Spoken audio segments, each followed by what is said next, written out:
Assalamu alaikum wa rahmatullahi wa barakatuh. Bonjour, que la paix de Dieu soit avec vous. Je vous salue en direct de la capitale française, Paris. Je vous souhaite la bienvenue pour une nouvelle émission de Sans frontières, Bila Houdoud. La victoire de Donald Trump a suscité la panique des Européens qui ont déclaré qu'ils craignaient beaucoup de ces politiques. Mais la poussée de la droite extrémiste ne s'est pas arrêtée aux frontières des États-Unis. Les Français nous réservaient une surprise le dimanche dernier avec la victoire écrasante de François Fillon lors du premier tour des primaires de la droite. Et dimanche prochain, il sera contre Alain Juppé, son concurrent, et ce sera le second tour. Alain Juppé était déclaré par les médias vainqueur, mais Fillon l'a distancé de très loin. Le discours de François Fillon, qui a toutes les chances de représenter la droite aux élections présidentielles, est aussi raciste et aussi haineux que le discours de Trump. Aujourd'hui, nous allons essayer de comprendre ce qui se passe avec Madame Ramayad, ancienne secrétaire d'État chargée des Affaires étrangères et des droits de l'homme et des sports. Bonjour et bienvenue, Madame. Merci. Pourquoi il y a eu cette panique, ce vent de panique en Europe après la victoire de Trump? Donald Trump n'était clairement pas le candidat de l'Europe, et tant mieux. C'est d'abord un Américain. C'est le peuple américain qui l'a choisi majoritairement. Et moi, personnellement, je pense qu'il faut respecter la démocratie et surtout maintenant tirer les enseignements de cette situation. Donald Trump ne pourra pas tenir ses engagements parce que ses engagements sont irréalistes. Et je crois honnêtement que les Américains qui ont voté pour lui le savaient. Et qu'au fond, ces électeurs ont voulu donner un grand coup de pied dans l'establishment américain qu'incarnait trop bien, trop fortement Hillary Clinton.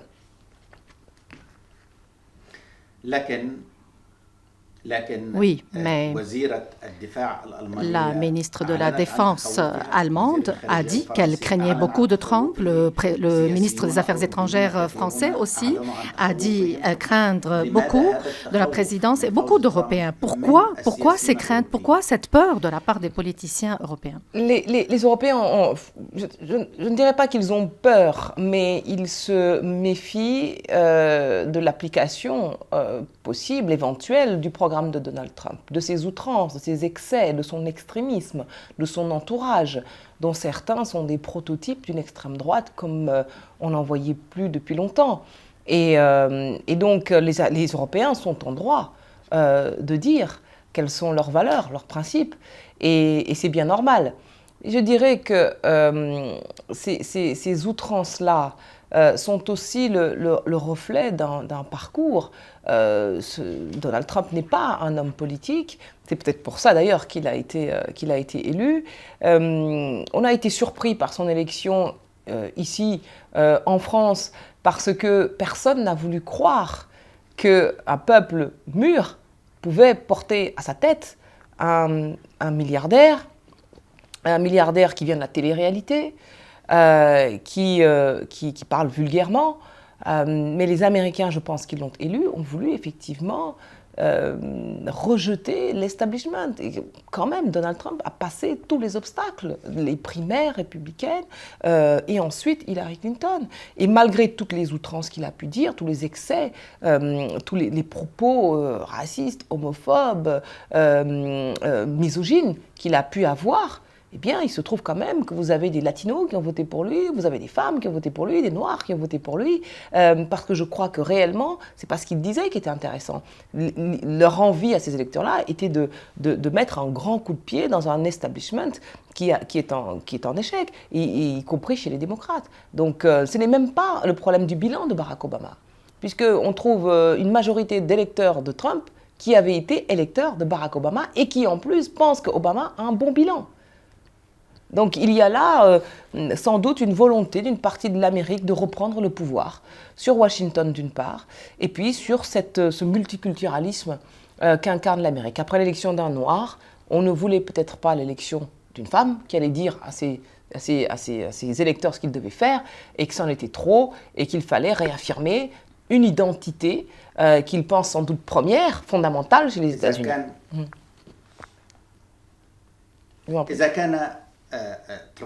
Si Trump est le choix des Américains, quel est l'impact négatif de ce choix américain sur l'Europe? C'est un partenaire, Trump, difficilement maîtrisable. Il est imprévisible surtout. Trump ne peut pas réaliser son programme.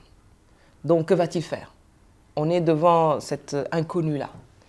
Le choix de son administration, actuellement, il choisit le secrétaire d'État aux Affaires étrangères, la Défense, le directeur de la CIA, du FBI. Ces choix-là, aujourd'hui, reflètent des choix de faucons. Ce sont des durs qui ont eu des personnalités, qui ont eu des propos extrêmement choquants. Donc, l'Europe, dans sa rationalité, a besoin d'avoir des interlocuteurs fiables.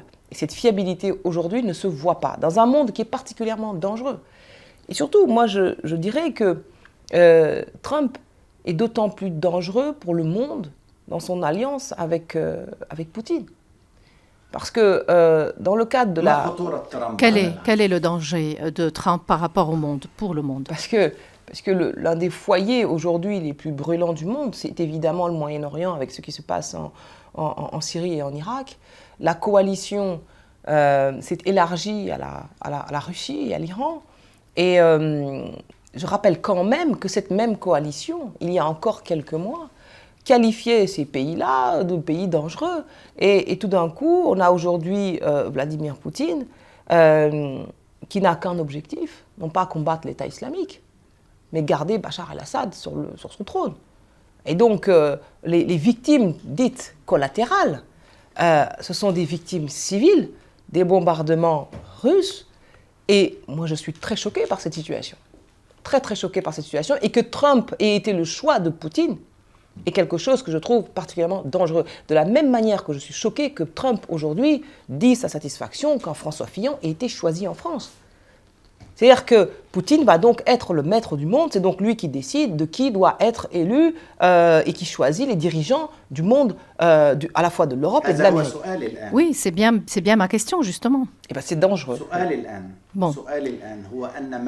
Ce qui s'est passé aux États-Unis ne se limite plus aux frontières des États-Unis. Ce qui s'est passé dimanche dernier en France a été une sorte d'ouragan, de tempête. Tout le monde, toutes les télés du monde parlent aujourd'hui de l'ascension de François Fillon, l'ascension fulgurante de François Fillon lors du premier tour des primaires dimanche dernier.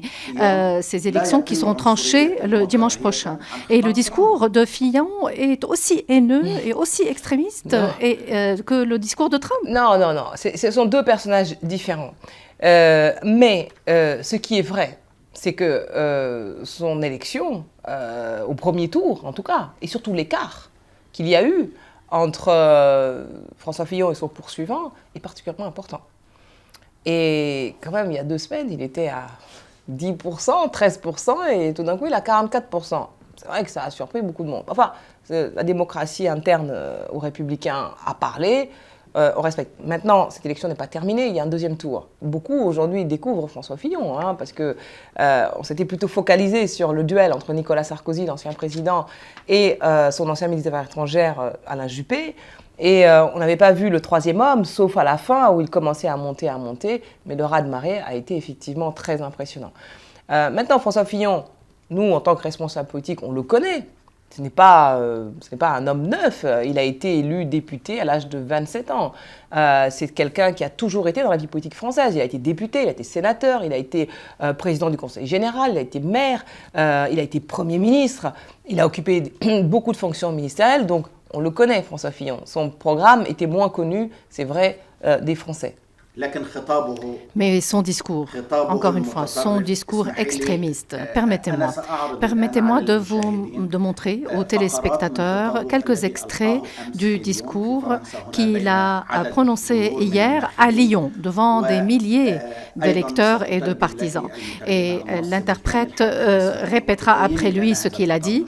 Nous voulons vous demander quel est votre avis et votre évaluation de ce propos. Nous allons écouter quelques extraits de ce propos du discours de François Fillon, candidat de droite aux élections présidentielles. Et nous allons comparer avec ce que dit Trump et le discours de Trump. Disons les choses, l'islam radical est en train de gangréner une partie de nos concitoyens musulmans. Cet islam radical nous défie. Il défie nos valeurs communes. Je ne le laisserai pas faire. Je veux un strict contrôle administratif du culte musulman tant que son ancrage dans la République ne sera pas achevé. Je veux la dissolution immédiate de tous les mouvements qui se réclament du salafisme, mais aussi des frères musulmans.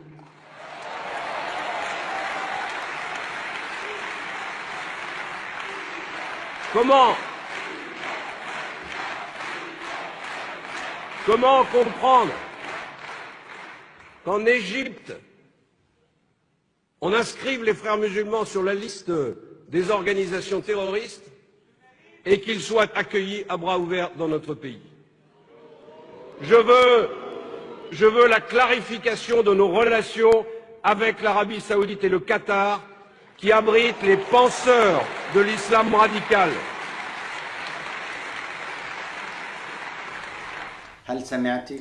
Est-ce que vous avez entendu? Oui. Vous avez eu une idée de ce discours qui exclut, ce discours extrémiste qui porte son soutien à la dictature en Égypte, qui apporte son soutien à Assad, comme Poutine, qui appelle à l'exclusion des musulmans au sein de la société française. En quoi est-il différent de Trump? Vous savez, j'avais déjà été, lors d'un des débats de la primaire, très choquée par un commentaire qui est passé un petit peu inaperçu de François Fillon. On l'interrogeait sur les victimes civiles de Bachar al-Assad et de Poutine. Il a répondu « Que voulez-vous, c'est la guerre ». Alors que par ailleurs, il défend, et a raison, les chrétiens d'Orient. Il n'y a pas les bonnes victimes et les mauvaises victimes.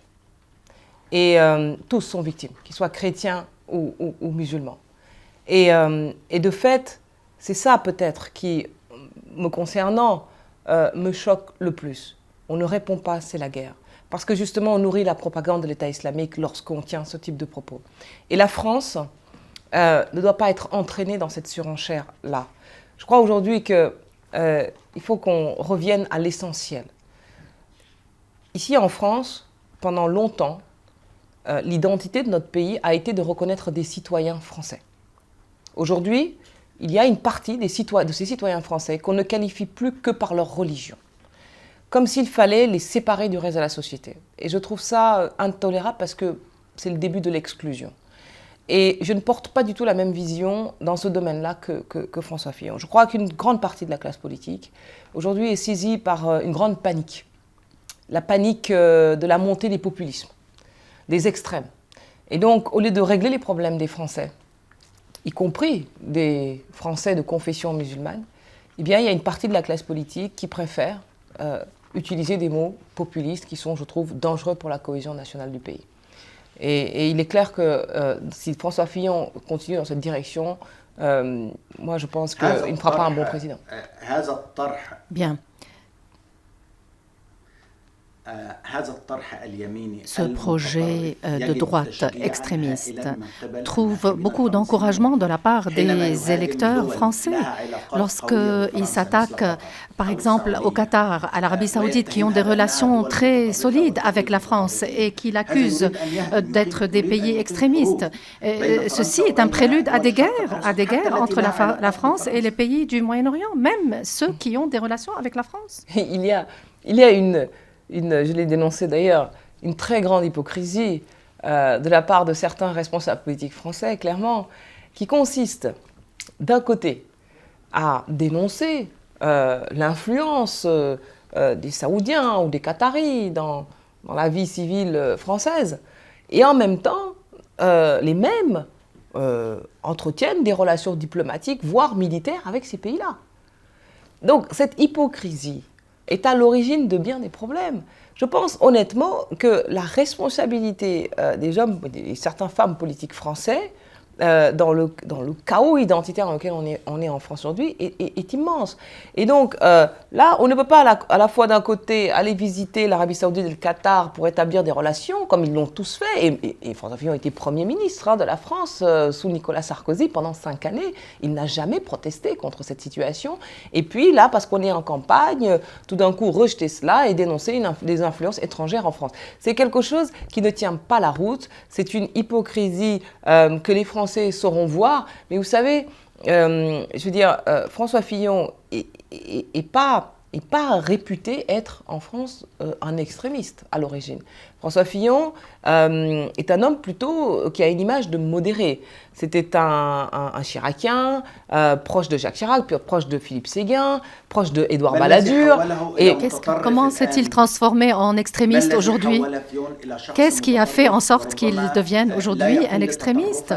Tout aussi extrémiste de Marine Le Pen, non, ou même plus extrémiste que Marine Le Pen. Ils sont de plus en plus nombreux à tenir des propos... Est-ce qu'il s'agit d'un climat extrémiste qui prévaut en France aujourd'hui? Il y a un climat, clairement, il y a un climat. Ça ne sent pas bon, en effet. La vague populiste ne concerne pas seulement les États-Unis, mais aussi une partie de l'Europe. C'est finalement, il y a à la fois, évidemment, les attentats qui ont frappé lourdement la France. Et ne nions pas que ces attentats-là ont profondément marqué les Français. Il y a eu des centaines de morts sur notre territoire national, d'une violence inouïe. Ça faisait longtemps que la France n'avait pas connu de tels attentats sur son sol. Et on sait que la solution pour en finir avec cette vague d'attentats ne sera pas simple, ne se fera pas en un jour. Et donc, pour quelque part compenser une sorte d'impuissance, il y a effectivement une forme de radicalisation du discours politique. Mais les mots ne suffiront pas. Moi, je crois qu'il faut répondre très sérieusement par des réponses sécuritaires, évidemment, des réponses judiciaires, sur le plan national comme sur le plan international, la Cour pénale internationale pour ceux qui commettent ou qui sont sur le point de commettre de tels attentats. Et puis enfin, je crois qu'il faut apporter une réponse de long terme. Nous devons rebâtir une nation en France, parce que ceux qui frappent la France, ce ne sont pas seulement des étrangers, ce sont des Français. Et ça interpelle sur la cohésion de notre pays. Bien, mais le remède? Le terrorisme, aujourd'hui, est devenu un prétexte pour que Fillon appuie la dictature en Égypte et critique des régimes qui sont modérés, normalement, pour l'Occident, comme l'Arabie Saoudite et le Qatar. C'est devenu le prétexte en or. Il apporte son appui au régime d'Assad qui tue les enfants et il dit son admiration du régime de Poutine qui aussi continue cette guerre. Où va l'Europe? L'Europe n'a pas encore de cap. L'Europe est assaillie par les crises financières, crise économique, crise des réfugiés, crise diplomatique. Et l'Europe a un problème d'incarnation et de leadership. Elle est engluée dans une bureaucratie partagée entre des intérêts nationaux qui ne sont pas toujours convergents. L'Europe a clairement une question identitaire à résoudre, c'est-à-dire comment arriver à faire bloc, à porter un langage commun et à proposer une vision du monde qui soit assez partagée par les Européens eux-mêmes.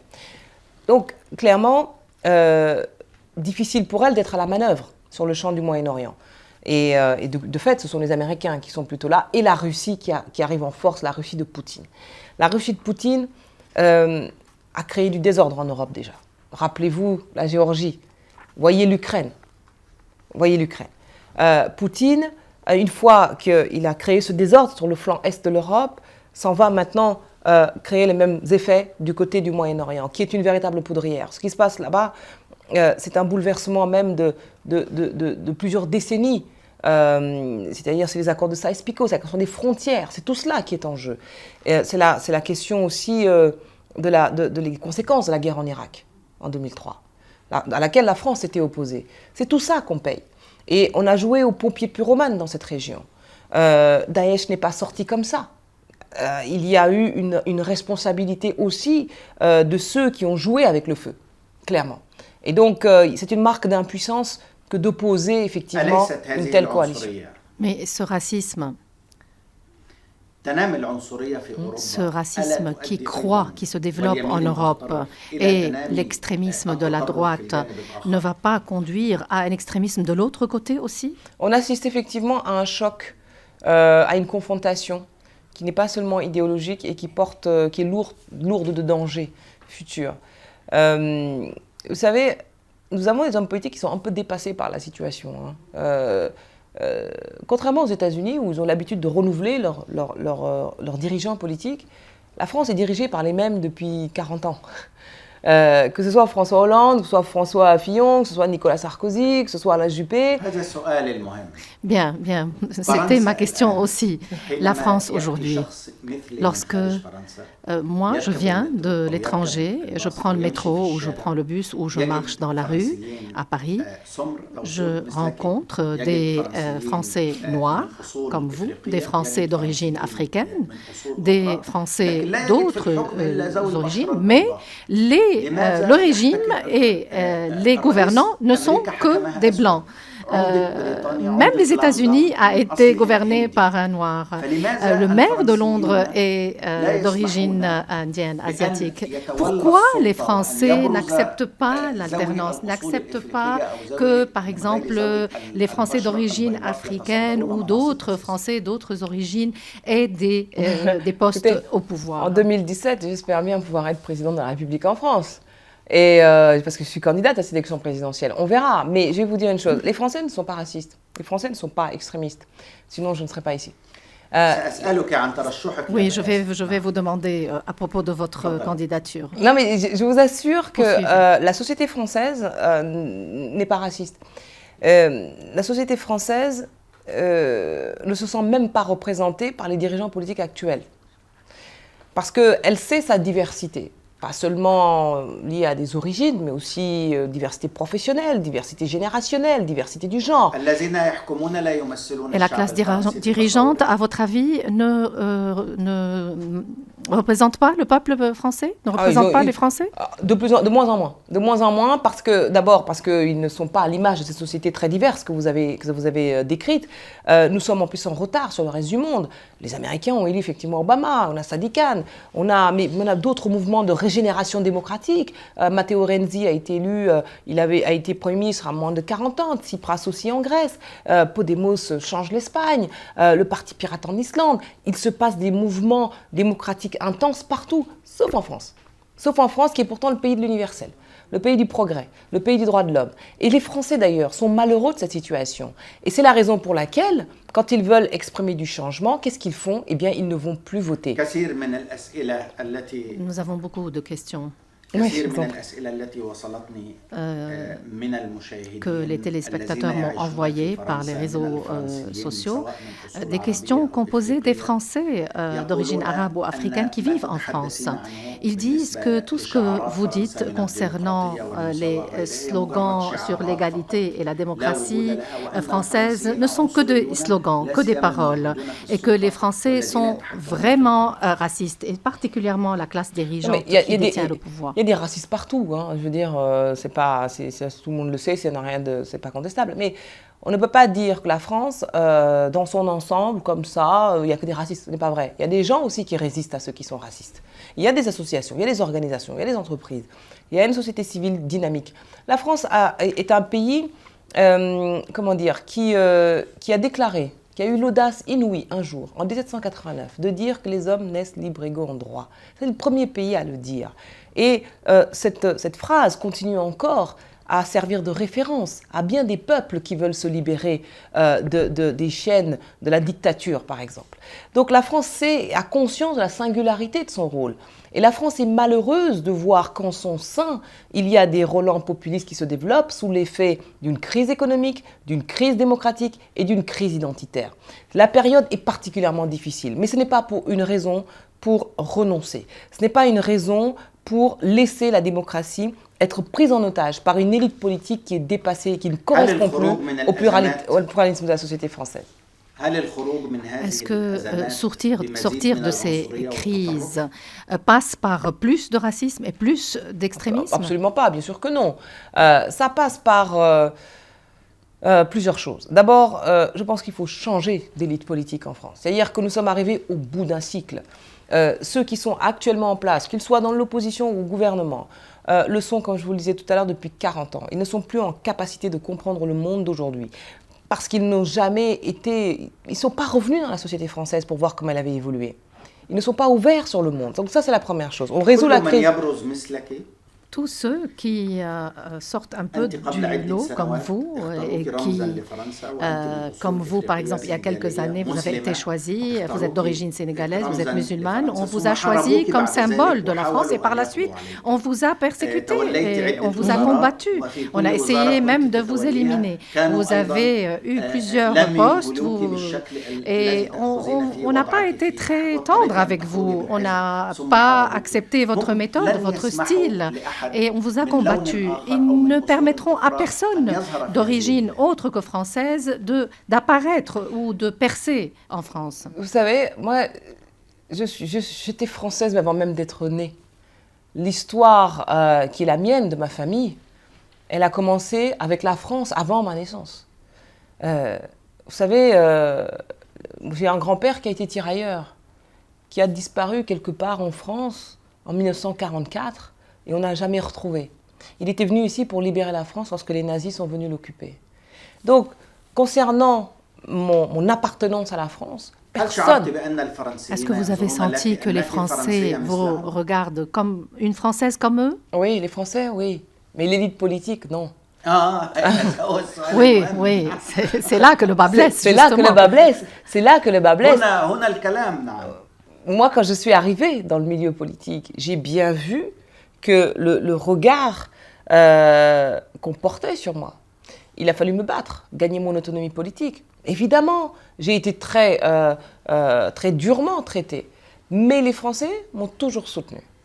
Et parce que les Français savent que la vie politique est difficile pour tout le monde, même si vous y lanciez n'importe qui, c'est difficile, mais pour les femmes, et pour une femme comme moi, c'est encore plus difficile. Je suis devenue ministre, j'avais à peine 30 ans et je n'avais jamais été élue. Et évidemment, je me retrouvais sur la fonction de secrétaire d'État aux droits de l'homme qui n'avait jamais existé auparavant. Et pour beaucoup, j'étais une découverte. Mais si j'ai pu tenir, et si je tiens encore aujourd'hui, c'est parce que les Français m'ont toujours soutenue. Pendant plusieurs années, quand j'étais au gouvernement, ils m'ont honorée d'une distinction qui était d'être la personnalité préférée des Français. J'en ai été très émue et ça ne plaisait pas à mes collègues. Le racisme politique ne vous acceptera pas dans ses rangs. Est-ce que vous êtes confiante que tous ces racistes de dirigeants vous permettront d'avancer et de devenir le symbole de la femme française? Il y a le racisme, qui est un délit. Le racisme est un délit en France. Quand on parle droit, c'est-à-dire que ceux qui commettent ou affirment des propos racistes sont passibles de la justice. Ce racisme-là, à la limite, on peut le gérer. Oui, mais il s'agit aussi d'un comportement. Il ne s'agit pas de paroles seulement. Oui, mais après, vous avez aussi celui qui est plus insidieux. Et puis, vous avez aussi qui ne sont pas du tout racistes, qui sont tout à fait normaux. Donc, je ne globaliserai pas comme ça. Christiane Taubira, par exemple, ministre de la Justice, il y a quelque temps, avait subi des attaques racistes qui étaient passibles de peine, et ça a été porté en justice, condamné, etc. Et puis il y a ce qui est plus insidieux. Mais écoutez, moi je ne veux pas mener ma vie politique en me disant bon, ça sert à rien, de toute façon ils sont racistes, on arrête tout, je rentre à la maison. Écoutez, dans ce cas-là, on ne fait plus rien. Dans ce cas-là, on ne fait plus rien. On est dans le renoncement. Qu'est-ce que vous voulez? Qu'est-ce que vous voudriez que nous, qui sommes citoyens français, qui vivons ici, qui payons des impôts ici, qui avons grandi ici, qui avons été élevés ici, éduqués ici, nous voulons aussi avoir la reconnaissance politique d'une génération et en tant que Français. Et nous ne voulons pas vivre séparément, nous ne voulons pas être des sous-citoyens, nous ne voulons pas être des Français à part, nous ne voulons pas nous en aller pour aller où? la France est également notre pays. Il est normal de revendiquer effectivement une citoyenneté pleine et entière. Pourquoi? Pourquoi? Non, pardon. Pourquoi vous vous êtes portée candidate aux élections présidentielles alors que vous saviez que vous avez de faibles chances de réussir et de l'emporter? Alors donc, ne doivent se présenter à l'élection présidentielle que ceux qui ont la certitude de réussir. Mais combien sont-ils? La démocratie, c'est proposer des choix aux Français. La démocratie, c'est présenter un projet politique qui va mûrir. Qui vous dit que j'ai de faibles chances? Regardez l'état du pays. Quel est votre projet et en quoi il diffère de ces hommes politiques racistes qui profèrent des propos communautaires et sectaires? Mon projet, je veux dire, il est une alternative à cela. Moi, ma candidature, c'est d'être une alternative au système politique classique, mais aussi un antidote à l'extrême droite. Je propose un nouveau choix aux Français. Je leur dis, Français, réveillez-vous. Vous êtes malheureux parce que vous n'êtes pas ce que vous avez toujours été. Et donc, face à Trump, élire une femme comme moi, c'est quand même, pour la France, reprendre le flambeau de l'universel. Quel message enverrions-nous au monde avec une présidente de la République tellement française, parce que je suis française, parce que je corresponds à ce qu'est la société française, pas simplement aux Noirs, aux Arabes, aux musulmans, etc., mais aux Français dans leur ensemble. Vous savez, moi, je suis un produit de cette histoire-là. J'ai été à l'école de la République, j'ai été diplômé de Sciences Po, d'une des plus grandes écoles françaises, je suis administrateur du Sénat, j'ai écrit des lois pendant des années sur le droit du travail, j'ai été ministre des droits de l'homme, des sports, j'ai été ambassadeur de France. Et donc, mon histoire, elle est française, elle correspond à ce qu'est l'identité française aujourd'hui. Et donc, je suis beaucoup plus à l'image de ce qu'est la France d'aujourd'hui qu'un Jean-Luc Mélenchon ou une Marine Le Pen. Et donc, je pense qu'il est temps aujourd'hui que la France corresponde à ce qu'elle est réellement. Et mon projet, donc, se veut l'incarnation de la France périphérique, la France des oubliés. Moi, je veux représenter tout ce que les autres partis politiques oublient. Les femmes, les jeunes, les quartiers populaires, les zones rurales, l'outre-mer, mais aussi les entrepreneurs. Vous savez, tous ceux qui, finalement, sont complètement écartés des décisions, mais qui n'en sont pas moins les plus innovants.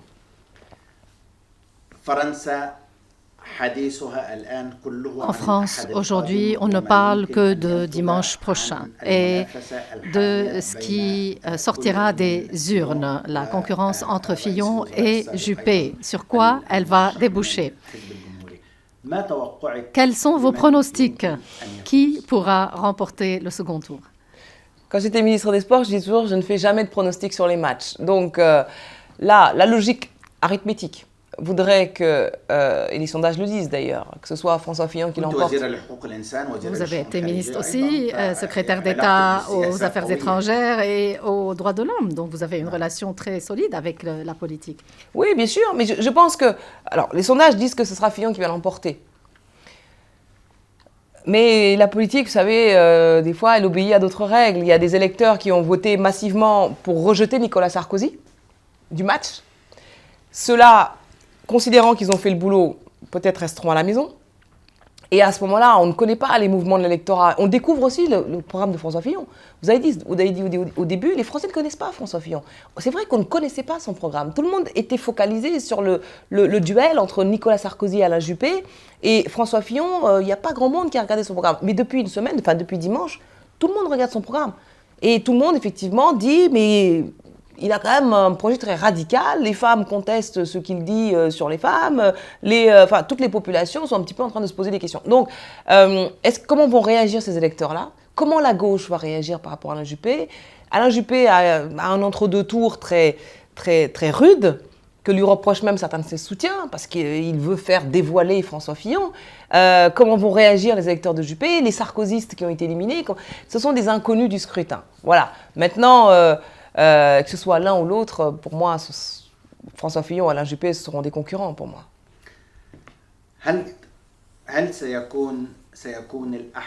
Est-ce que dimanche prochain sera vraiment ou déterminera vraiment celui qui gagnera et qui aura une influence sur l'avenir de la France? tout le monde pense que le gagnant de la primaire sera le prochain président de la République en France. Parce que François Hollande est impopulaire et que c'est le temps de l'alternance. Là encore, François Hollande n'a pas perdu. Malgré son impopularité, c'est quelqu'un de malin. Et puis surtout, l'adversaire, si c'est François Fillon, lui donne une nouvelle vigueur. Puisque François Fillon étant assez conservateur sur les questions de société, assez libéral sur les questions économiques, François Hollande trouve des arguments supplémentaires pour aller au combat, le combat antilibéral, le combat anticonservateur, ça peut remobiliser la gauche. Donc, et puis Le Pen est toujours une menace. Le Pen est toujours une menace, parce que François Fillon n'est pas censé être un extrémiste. En revanche, Marine Le Pen l'est incontestablement. Et ça, c'est un danger qui continue à nous menacer. Comment vous imaginez, comment imaginez-vous le monde avec Trump aux États-Unis, François Fillon en France et Poutine en Russie? C'est une configuration qui m'inquiète énormément. J'espère que François Fillon mettra de l'eau dans son vin s'il était élu président de la France. Parce que vous savez, moi j'ai commencé à droite sur l'échiquier politique parce que gaulliste fondamentalement sur les questions de politique étrangère. Et le général de Gaulle, il disait que la France ne devait pas s'abaisser devant l'Amérique, ne devait pas s'agenouiller devant l'Amérique et la France devait rester indépendante. Mais il ne le disait pas seulement de l'Amérique, il le disait aussi des autres grandes puissances, notamment l'Union soviétique et donc aujourd'hui la Russie. Donc moi j'inviterais François Fillon s'il était président demain, à veiller à ce que notre indépendance nationale soit assurée non seulement vis-à-vis des États-Unis, mais aussi vis-à-vis de la Russie. D'autant plus que l'attitude de la Russie en Syrie et en Irak, moi, me choque par rapport au sort des populations civiles. On ne parle jamais des populations civiles victimes de la coalition. Et cela est une vraie injustice. Et je pense que Bachar el-Assad n'est pas une solution pour l'avenir de la Syrie et dans la région. Et malheureusement, c'est l'objectif que poursuit Vladimir Poutine. Al-Arabi Douek vous pose la question suivante. Je suis français d'origine arabe et musulmane. Est-ce que je dois avoir peur de l'avenir de ma vie dans ce pays? Non, il faut se battre. Rejoignez-nous. Faisons nous aussi une coalition. Soyez des citoyens éclairés. Battez-vous. La citoyenneté, c'est pas seulement un droit, c'est aussi des devoirs. Et plutôt que de rester au bord de la rivière et de regarder cette vaste majorité de Français qui s'inquiètent, qui ont peur, qui ne savent pas de quoi demain sera fait, moi je les invite à prendre les devants et à agir. Vous savez, on ne peut rien contre la volonté d'un peuple. Et j'ai la conviction que la majorité du peuple français n'est ni raciste ni extrémiste. Vous savez, ce dont vous parlez, c'est ceux qui vont voter. Et ceux qui vont voter ne sont pas la majorité, puisque la majorité des Français s'abstient. Elle ne s'abstient pas par racisme, elle s'abstient au contraire parce que, justement, elle ne se sent pas représentée par la classe politique actuelle. Et moi, c'est cela que je veux représenter. Et je veux vous démontrer, à travers cette élection présidentielle, que la France vaut mieux que l'image que vous en avez. Et que c'est un beau pays qui a une longue histoire. Et si moi, j'ai voulu le servir, ce pays, c'est parce que, sachant qu'elle a une grande histoire, elle peut avoir un grand avenir. Et la France ne mérite pas ce que ces dirigeants actuels sont en train de faire d'elle. Mais comment vous expliquez le populisme et cet accueil très favorable, ces applaudissements que recueillent tous les discours incendiaires islamophobes? Par exemple, le discours de François Fillon hier à Lyon. Ce sont des militants qui sont dans les meetings.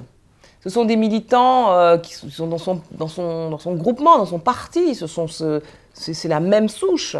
Tout le monde, vous savez, il y a 4 millions de personnes qui ont été votées, il y a 44% qui ont voté pour François Fillon, 25% pour Juppé, et puis vous avez l'immense majorité du pays, il y a 65 millions de Français en France. Il faut écouter aussi cette majorité silencieuse qui ne va pas forcément aux urnes et qui n'est ni raciste, ni intolérante, ni islamophobe. Mais il y a une chose qui est claire, c'est que le mouvement doit se faire dans les deux sens. C'est-à-dire que les Français, dans leur ensemble, doivent s'accepter tels qu'ils sont, mais il est aussi important que parmi ces Français, ceux qui sont de confession musulmane... Est-ce que vous vous attendez à ce que cette majorité silencieuse qui s'abstenait jusqu'à maintenant sortira de son silence? Oui, parce que jamais, jamais, jamais, et c'est la vérité, ils n'ont eu la possibilité d'avoir un candidat comme moi pour les représenter. Ça n'était pas encore arrivé. Ça n'était pas encore arrivé. Donc, saisissons cette occasion-là pour justement porter une voie alternative du système politique classique et de l'extrême droite. Proposons une nouvelle offre aux Français. Allons, moi je rêve demain de pouvoir débattre avec François Fillon s'il est candidat, de son positionnement vis-à-vis de Bachar el-Assad. J'aimerais qu'on en parle. J'aimerais qu'on parle de son choix de préférer Poutine à d'autres alternatives. J'aimerais avoir ce débat-là en prenant en témoin l'ensemble des Français. Parce que je sais de quoi je parle. J'ai été secrétaire d'État aux Affaires étrangères, aux droits de l'homme. Et je ne laisserai pas dérouler un discours comme ça. C'est aussi notre rôle, vous savez, de ne pas juste critiquer, mais d'être en capacité aussi de confronter nos opinions et nos visions et sans doute de convaincre les Français. J'ai beaucoup de craintes exprimées par les téléspectateurs. Je ne m'attendais pas à ce flot de questions sur les réseaux sociaux. Il y a des craintes qui sont exprimées, des critiques sur la situation, une expectative en fait en France. La France aujourd'hui est devenue comme l'étaient les États-Unis lors des élections entre Clinton et Trump. Aujourd'hui, tout le monde attend les résultats du second tour entre Juppé et Fillon. Ce second tour qui décidera de l'avenir de la France. Comment vous voyez l'avenir aujourd'hui alors que le populisme et l'extrémisme dictent la politique? Écoutez, la France est à un carrefour de son histoire, clairement. Hein. Elle doit faire le choix entre la lumière et l'obscurité, entre l'universalisme et le repli, entre son identité et l'aventure. Et c'est vrai que beaucoup de représentants de la classe politique française actuellement ont choisi, qu'ils soient de droite ou de gauche, une forme de populisme. Et moi, je leur propose une autre voie. On n'est pas nombreux. Mais vous savez, De Gaulle, quand il parle le 18 juin 1940 à Londres, il est seul. Il est seul. Et le gouvernement de Vichy s'est livré à l'Allemagne. Et donc, nous sommes arrivés à un moment où il va falloir qu'on choisisse dans quelle direction on va aller. Et moi, alors, je n'ai peut-être pas encore la puissance des appareils politiques qui portent François Fillon ou Alain Juppé. Mais je peux vous dire que j'ai la puissance de la conviction. Et je peux vous dire que l'extrême majorité des Français sera sensible à ce que je vais dire pendant cette campagne présidentielle. Après, la question, c'est qu'il faut arriver à rallier un maximum de soutien dans la population, des hommes et des femmes qui se lèvent, qui viennent vers nous, qui disent « nous, on est prêts à aller dans ce mouvement-là ». Parce que s'ils restent à la maison, alors le populisme triomphera. Vous savez, la politique, c'est un bien commun, où vous prenez en charge. Quand la politique se fait sans vous, elle se fait contre vous. Les musulmans dont vous parlez, où sont-ils dans la politique ? Où sont-ils? Parce que c'est facile de critiquer, de se plaindre, de monter une petite association ici ou là, et qu'ils viennent me rejoindre. Pourquoi suis-je la seule de mon espèce dans la vie politique française? Où sont les autres? Ramayad, candidate au présidentiel française, secrétaire d'État, ancienne secrétaire d'État pour les sports, les droits de l'homme et ambassadrice de la France à l'UNESCO. Je vous remercie énormément. Merci, chers téléspectateurs. Dimanche prochain, vous allez savoir ce qui se passera en France et qui déterminera l'avenir de la France et on saura qui sera le président de la France. Je vous remercie. Mohamed El-Banna vous salue de Paris et Mohamed Mansour de Paris sans frontières, Bila Houdoud. Merci beaucoup.